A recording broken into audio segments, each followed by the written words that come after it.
and not a 0-0 in sight yet again in this wonderful Premier League of ours. Everton, what a week they've had. 3 consecutive wins, 3 consecutive clean sheets. They beat Chelsea by 2-0. Chelsea's 18th league defeat of 2023. Fulham have scored 5 for the second game running in the top flight for the first time in their history. 5 past West Ham. Manchester City were 1 down to Luton, but came back with 2 second-half goals. Jack Grealish, the match winner. They won and got back to winning ways at Kenilworth Road, and Spurs comprehensively dispatching Newcastle by 4-1. So the table at the end of the weekend, there was plenty of change at the top. It ends with Liverpool leading the way, a point clear of Arsenal. They're a point clear of Villa, who've just beaten them, of course. Manchester City up to 4th today, 33 points now, 4 off the top. Spurs in 5th, 3 points behind the champions. Newcastle stay 7th, missing the opportunity to leapfrog both Manchester United and Spurs. And just a word for Fulham as well, those 2 5-0 wins, 21 points into the top half of the table. Luton stay in the bottom 3 with Burnley and Sheffield United, but only a point between those 3 teams now. Big movers are Everton today. 4-point gap now between themselves and the drop zone, and suddenly just a point behind Nottingham Forest in 16th. Sonny, well done. Back to winning ways. How enjoyable a result and, of course, a victory was that to be part of? Yeah, obviously when you're winning the game, you enjoy it more. But obviously, I think bounce back like that, I think is very, very important. And obviously, we don't want to make more mistakes what we have been done for a couple of weeks. And I think today was a fantastic performance, and I hope we can continue to perform like this and stay humble. The manager wanted more conviction. Did we see that today?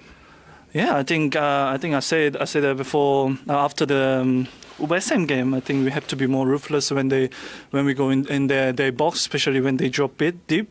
But like we did today, and then we were ruthless and we were creating chances. So I think also you have to be clinical, and yeah, we did that fantastic job. And obviously beat Newcastle 4-0 is not. It's not easy, and they're a very, very strong side, and credit all the players and also the fans. Yeah, actually, I saw your interview after the West Ham game. It's probably as angry and upset as I've seen you, but are those high standards really, really important? Yeah, 100%. Obviously, we are playing in the Premier League, and you have to demanding each other more and more, and there's never enough. Look at those amazing teams. They always keep going. Even doesn't matter how many wins they're going in the row. So I think that should be a habit for us. And I think today, again, another good lesson to go for by next game and be strong like this. And then I think we'll be very, very good side. So how did you find it back on the left, and particularly going up against an old friend in Kieran Trippier?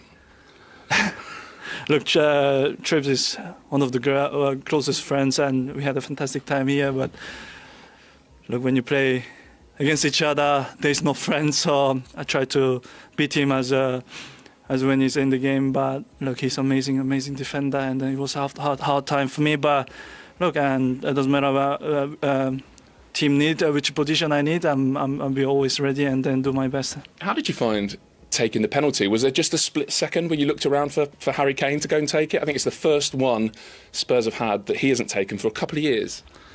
Should we call Harry back? Well, you did a good enough job. No, I mean, I practice all the time, with even when Harry was there, so we never know what's going to happen in the football. So it's all about practicing, and obviously I learned from Harry as well. So it's going to mean a few more goals for you, Sonny. Yeah, I hope so. It was first penalty of the season for us, so I hope we can get more penalties. Well done. A couple of assists, and of course that goal. Player of the match. I think Richie deserved it, but thank you very much. Well said. Well, he has reached Premier League double figures for the 8th consecutive season today. The Spurs skipper, Alan, just wants to inform him that he actually got the full-time score wrong there. Yeah, he did. Yeah, Newcastle did get a consolation goal. But, we'll give him that, though. He's an amazing player. We'll come to that in a moment. What about the way that penalty came about? Did that sort of sum up Newcastle's day, really? Yeah, it was a poor day. It was a poor mistake by the goalkeeper. I think it was a poor touch from Sonny originally that got him into that position. He's going. I mean, he wants the keeper to do that. That's his only option left because of that touch there. His only option is to take it that far and hope that the keeper fouls him. because he's not scoring from there, and that's exactly what happens. So he's played the goalkeeper brilliantly there, played the situation fantastically well, and got the penalty that he deserved. His performance deserved the goal. And as he said, first penalty since Harry Kane left. He wasn't getting any when Harry Kane was there, but he dispatched that one. Yeah, I mean, no question where that was going to end up. The confidence of him, but he's had a magnificent game, and he deserved to cap it off with a goal, and he tucks that one away. It's very, very good finish for him. Just how much of a talisman is he, and how much has he stepped up since Harry Kane left? Yeah, but even when Harry was there, he was magnificent, wasn't he? He's got that extra seniority now and leadership, though, hasn't Yeah, but I quite like the fact that he had a dip last year, but he's able to roll his sleeves up and go again. You know, obviously he's enjoying playing under Postecoglou. So all them players, you know, why wouldn't you? You know, you're on the front foot, giving you belief, confidence that you can go toe-to-toe with any team in the league. And you're getting loads of sweets going forward. You know, Jacob will tell you, you don't mind running back and putting the workload in if you're getting plenty of the ball in the final third and allowed to do what you do best, and what he does best is go past people as if they're not there, and he's finishing off both feet. He's a magnificent professional. He's a credit to the football club and a credit to the Premier League. This boy could play for any team in the Premier League, and I've been saying it for years and years. Yeah, and that work rate that Tim's talking about, Jacob, it's certainly there all the time with Son. He leads from the front, doesn't he? Yeah, he's definitely one of my favourite wingers. I've watched many of his clips over time. Right. So yeah, he can go off both feet, crossing, finishing. His finishing's excellent, especially off his weaker side. So yeah, really, really good player. I think he's a perfect example to any kid who's looking at Premier League players, how to do it, how to play every week, how to give everything every single week. You never see him moaning or complaining. He's got a great attitude, and yeah, he's a great professional. Richarlison's had to be patient. He's had his frustrations. He got 2 goals today. I'm really pleased for him. I really am, because he looks like he's not enjoying football, doesn't he, when you look at his face? Look at that pass from Pedro Porro. Fantastic. You know, he just drops it on a sixpence for him, and his first touch is poor. But the way he just peels away here now, he ain't got to do a lot. Lascelles lets him drop it over. Lebraf's in no man's land, and he finishes it brilliantly. I'm really pleased for him, because he's had a hard time. And I think now, possibly, I think they've stumbled across their best formation. I think if Richarlison can start playing with some confidence, putting some goals away, I think when Maddison's back, him and Kulusevski in the middle of the pitch with Basuma, wow. I think now we are talking, because Kulusevski in the middle of the pitch today was outstanding. We talked about it. He switched the formation. When they played against West Ham and they struggled to break him down because they never had that guile. They put Kulusevski from the right-hand side, into the middle of the pitch. They're finding him with the ball. He could go past people. He can see the pass. He's cute. Similar to Maddison, but them two together with one number 6 in Basuma or Bentancur. Wow, I think, I'm getting excited about that. Mm-hmm. But that goal again, avoidable from Newcastle. Yeah, I mean, it's a brilliant ball, good touch and finish from Richarlison, but it's poor defending from Lascelles and poor goalkeeping. I thought again they made his mind up entirely, because he takes his touch and he has a look, and Dubravka gets caught.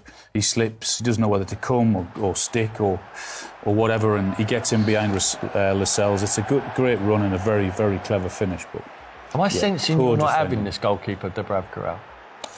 Yeah, I mean, there's a reason why he's been number 2.